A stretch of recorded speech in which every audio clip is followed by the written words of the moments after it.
Et quand vous mettez sur la plante, ça doit faire encore 2 mois. Oui, effectivement. Or, à côté de ça, l'amarante fait 21 jours. Oui. Donc, vous pouvez aller l'associer rapidement avec l'amarante L'amarante. au repiquage. 21 jours après, vous enlevez l'amarante avec sa racine, ce qui enlève tout ce qui est nématode dans le sol. Là, ça enlève tout en même temps et ça protège l'autre plante. Et déjà, vous avez vu, vous avez enlevé l'amarante.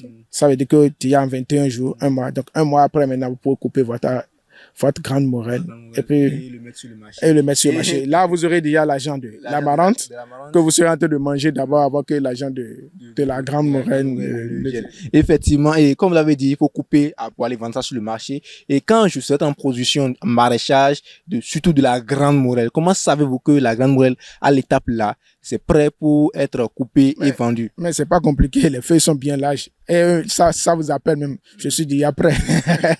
Venez me ramasser. Oui, venez me ramasser. Quand même vous voyez vous-même, vous savez que c'est prêt. Oui, c'est grand, les feuilles sont bien larges. Et puis bon, vous pouvez vendre. Ok, d'accord. Et j'ai pu remarquer sur votre site qu'il y a de ces fruits-là qui se forment dans les grandes morelles. C'est à base de ces fruits-là qu'on récolte les semences que vous utilisez pour repiquer après. Oui, ces semences, c'est quand ça donne des fleurs, ça donne des fruits. Et puis ces fruits-là, quand ça mûrit, on récupère ceux qui sont bien vigoureux pour pouvoir garder la semence et puis multiplier la semence et puis commencer par reproduire cela. C'est ces graines-là que nous utilisons encore. Ok, d'accord. Et vous avez dit tout à l'heure que les gens en raffolent de la grande morelle. Et quels sont déjà les apports nutritionnels de la grande morelle pour que tout le monde en raffole? La grande morelle, là, c'est pas, hein. Il y a beaucoup de nutriments à l'intérieur. C'est riche en calcium. Ça facilite aussi plus la digestion. Et c'est une des légumes très riches en fer aussi. C'est pour ça que les gens en raffolent beaucoup. Ok, merci beaucoup. Et quand je fais la production de la grande morelle, dites-moi déjà combien de fois je peux arroser ça déjà après le repiquage? Après le repiquage, ça dépend de l'arrosage. Okay. Il y a arrosage, il y a aspersion. Oui. Ne confondez pas arrosage avec asperger d'eau. Okay. C'est-à-dire, si vous êtes pressé, vous prenez l'arrosoir ou bien le raccord, vous passez une fois sur la plante. Ça, c'est pas de l'arrosage. Okay. Vous êtes en train de même exposer la plante aux intempéries. C'est-à-dire, la plante peut se griller à tout moment. Okay. Vous allez dire, tout à l'heure, je viens d'arroser. Non. Quand vous voulez arroser correctement. Okay. Arroser correctement la planche avec au moins, si c'est un plan de 6 mètres carrés, il faut envoyer 2 paires d'arrosoirs qui fait déjà 40 litres d'eau. Maintenant, après le repiquage, c'est-à-dire vous faites l'arrosage matin, midi et soir pendant les 2 premières semaines pour faciliter une bonne levée. Après, juste après ça, maintenant, vous pouvez passer maintenant matin, soir. Et comme il fait chaud, on est dans l'optique économique. Il faut apprendre à pailler le sol pour garder plus d'humidité. Okay. C'est ça. Et pour pailler le sol, vous utilisez quoi généralement? On utilise les feuilles mortes, les feuilles de chien-dent, tout ce qu'on a saclé qui n'a pas de semences, et les feuilles, les gazons, surtout les gazons tondus, ça apporte beaucoup plus, ça garde plus l'humidité. Et ça, on dirait que la plante se mouvoit correctement. Okay. Et en parlant tout à l'heure, vous avez parlé des apports, il y a de cela quelques instants, vous avez parlé des apports organiques qu'on apporte à la plante. Quand je fais le repiquage, à quelle semaine ou bien à quelle période je peux apporter les apports en matière organique et combien de fois avant la coupe? Ok, merci. Et quand vous faites le repiquage, pour d'autres, c'est 5 jours. Okay. Mais chez moi, on fait le repiquage 72 heures après le premier apport vient. Okay, 72 heures après encore le second apport vient. Parce que à la base, si la plante ouvre les nutriments à la base, le développement devient très facile. Okay, très facile. Okay. Si l'apport est tardif, c'est pas bien. Okay. Donc, ça fait quoi? 72 heures après le repiquage. Ça, c'est le premier apport. Deuxième apport, 72 heures encore après, on apporte. Et là, maintenant, vous pouvez passer à 2 semaines plus tard. Okay. Et il y en a qui apportent des engrais organiques à la pépinière. Est-ce que c'est une habitude conseillée? Oui, les apports organiques, c'est la bienvenue. Okay. Comme je vous ai dit, le sol a besoin de nutriments et la plante aussi a besoin de nutriments. Donc, s'il lui trouve ces nutriments de façon raisonnable, mais trop de nutriments peut nuire aussi à la plante. Okay, merci beaucoup. Avec nous avons beaucoup apprécié la production de la grande morelle. Et comme je vous l'ai dit, on va parler de la grande morelle aussi de l'amarante. Vous avez dit tout à l'heure qu'on peut associer la grande morelle avec l'amarante. Donc, je vais me baser généralement sur ça déjà pour partir pour dire que pourquoi déjà vous associez la grande morelle avec l'amarante. Comme je l'ai dit tout à l'heure, L'amarante a un cycle très court. L'autre a un cycle après repiquage, un cycle de 60 jours. Déjà en 21 jours, vous coupez déjà vos amarantes. Vous enlevez tout ce qui est amarante dedans, vous avez déjà de l'argent. De quoi soutenir votre maraîchage. L'amarante aussi, c'est riche en fer et ça donne aussi le sang. Ça booste plus le sang et ça facilite aussi la digestion et ça permet le bien-être de la santé. Le bien-être de la santé. Et comme vous le savez, il faudrait que nous incluions dans nos habitudes alimentaires au moins des fruits et des légumes par jour. Et les légumes qui est moins coûteux, moins cher sur le marché, c'est l'amarante. Et c'est accessible à tout le monde. À tout le monde. Ok, d'accord. Et parlant de l'amarante, de son cycle de production, ça fait généralement combien de temps? Non, l'amarante, la pépinière, c'est 2 semaines. Le repiquage, 3 semaines. Vous avez déjà la première coupure. Ça dépend de quel type de variété. 2 semaines après, vous allez encore avoir une autre coupure, bien 3 semaines plus tard. 3 semaines plus tard, vous avez encore une autre coupure. Et après ça, vous pouvez enlever. Vous pouvez enlever ça et on continue. C'est ça. Et généralement, quand on veut faire le repiquage, là, quelles sont les distances qu'il faut respecter? Là, c'est 15 cm sur 15. 15 cm. Ok, d'accord. Et j'aimerais demander, est-ce qu'il y a des périodes généralement pour semer l'amarante ou il faut le semer à tout le temps? Tout culture maraîcher n'a pas besoin de saison. Non, on ne connaît pas de saison. On ne connaît pas de saison. De janvier à décembre. Vous pouvez aller. Et quels sont déjà les apports? Quel est l'élément nutritionnel le plus important dont l'amarante a besoin pour son développement? Parce qu'on sait qu'il faut apporter de l'azote, du phosphate, le NPK, mais parmi ces nutriments majeurs, lequel est vraiment important pour l'amarante? Aujourd'hui, comme je vous l'ai dit, nous on fait une agriculture bio. Une agriculture plus ou moins écologique parce que le sol aussi, on ne connaît pas sa nature avant de commencer par dire les productions. Donc, on fait une agriculture écologique et nous, tout ce qui est engrais chimiques, on n'en utilise pas. Donc, c'est les fientes. On fait affaire avec quoi? Les fientes de volaille. Les fientes de volaille et les liquides issus du biodigesteur et ces déchets et surtout l'eau de poisson. Aujourd'hui, nous, on a opté pour l'agriculture intégrée et avec l'eau de poisson que nous arrosons tout ce que nous avons dans notre ferme. C'est-à-dire que l'eau aille directement vers la plante. On prend l'eau là pour les poissons et les déchets des poissons, c'est ça qui servent. Et ça, comme ça contient des nutriments, c'est ça qui facilite aujourd'hui le cycle que nous avons mis en place. Ok, d'accord. Et ça vous arrive de cultiver uniquement l'amarante sur toute une planche uniquement sans l'associer? Oui, si. Vous pouvez faire ces cultures-là indépendamment.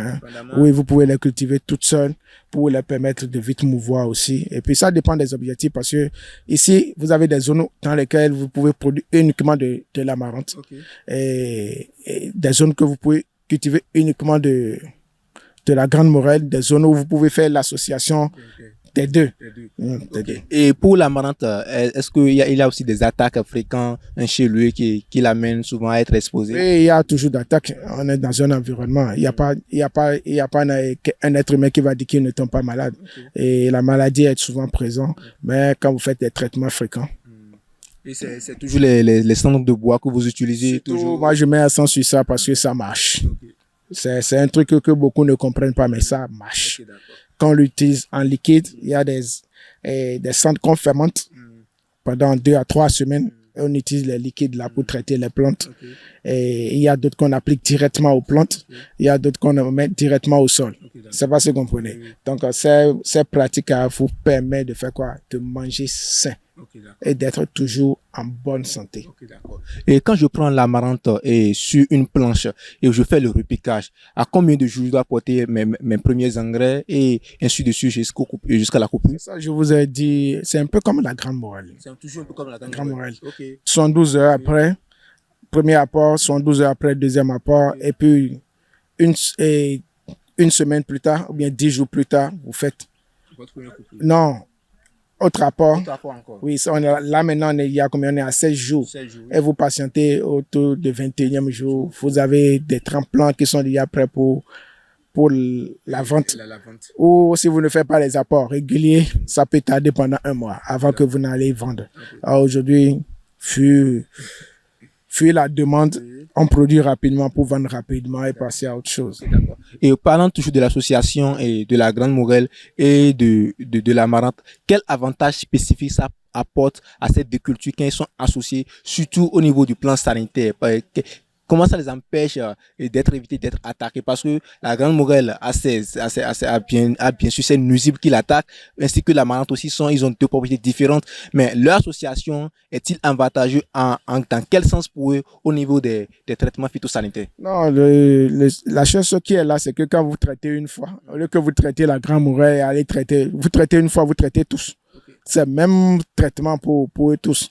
C'est même pour eux, même traitement pour eux. Il n'y a pas des maladies ou des nuisibles qui attaquent l'un. La seule chose que la Marante peut faire, c'est de corriger les nématodes qui sont dans les sols, dans la texture du sol, si elle est produite toute seule, avant d'autres trucs. Maintenant, si elle est là, si elle a les nématodes attaquent plus directement les racines de la Marante plus que celui de... Okay, d'accord. Et la Marante aussi, c'est paillé quand vous faites sa production? Non. La Marante aujourd'hui, notre technique que nous utilisons, il n'y a pas de paillage. C'est-à-dire, quand on fait la pépinière, là, souvent on fait la pépinière à la volée. Vous allez voir ça tout à l'heure. On fait la pépinière à la volée. Il faut commencer par arroser. Vous arrosez simplement, la plante commence par mouvoir. Tout simplement. Vous n'avez pas besoin de pailler parce que quand vous paillez, et que vous enlevez les pailles, et que vous faites de l'ombrière, que vous arrosez, on a tendance à voir qu'il y a des endroits qui sont morts, qui sont fanés, tout ça. Pour éviter tout ça, vous faites la pépinière directement au sol, sans panier. Et puis, paf, c'est parti. D'accord. Et les gens viennent acheter souvent? Et la pépinière? Non, la Marante. La Marante, les gens viennent payer. La pépinière aussi, les gens viennent payer. Donc, tout ce qui est maraîcher, nous, on est dedans. Ok, d'accord. Tout ce qui est maraîcher, vous êtes dedans. Et parlant de la production de la Marante, après le piquage jusqu'à la première coupure, je dois arroser combien de fois? Non, arroser, comme je vous ai dit au départ, toujours comme la Grande Morelle? L'arrosage au départ est très, très capital. Okay. Les premières semaines, les 7 premiers jours, là, c'est très, très, très capital. Matin, midi, soir. Et vu aussi la température, ça dépend. S'il pleut, vous n'avez plus besoin d'arroser. Si la température est bonne, c'est à vous de voir comment vous allez gérer ça. Okay, d'accord. Okay. Et qu'est-ce que vous avez dit à dire à ceux qui nous suivent actuellement et qui veulent se lancer dans la production de la Grande Morelle et de la Marante? Non, c'est une très bonne culture. D'abord, ça leur permet à eux-mêmes d'avoir de la bonne nourriture chez eux et qu'ils ne laissent plus d'espace. Ils peuvent le faire partout, dans les pots, dans les bidons, sous la dalle, un peu partout. C'est-à-dire, ils peuvent produire ces petits trucs-là pour avoir à manger à proximité. L'expérience montre aujourd'hui que quand vous avez à manger, tout devient possible. Oui, effectivement, tout devient possible. Merci beaucoup de nous avoir éclairés. Avec vous, aujourd'hui, on a parlé de la Grande Morelle et de la Marante.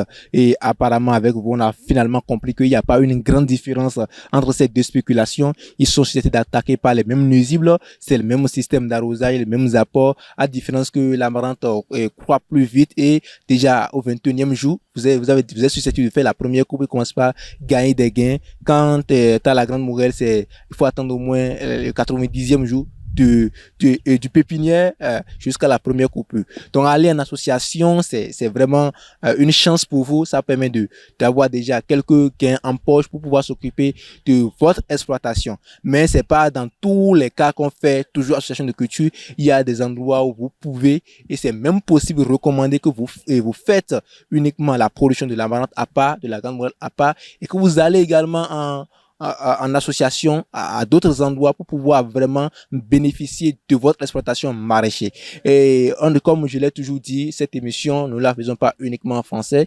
Il y en a également qui nous suivent en fond, qui sont au fin fond du pays, qui sont des maraîchers et qui sont des agriculteurs, mais qui comprennent uniquement notre langue locale, le fongbe.